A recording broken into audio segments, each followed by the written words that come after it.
او الفرنسي أو لا جربت التمر المكسيكي. نعم. ايش توقعاتك انه فعلا يكون افضل من العربي ولا اقل؟ صراحة لا، ما بتوقع انه يكون افضل من العربي. هذا اول شيء بدي تعرف هذا ايش؟ بتوقع انه من الاردن، هذا مش من شوفها بسم الله.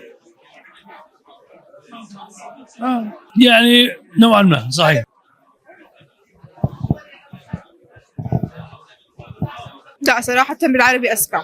بالعربي اذكى. ما في، انت بتتوقع انه هذا ايش؟ التمر العربي؟ لا والله تمر مكسيكي. هاي عربي مبينة. جربي ما بتعرفي.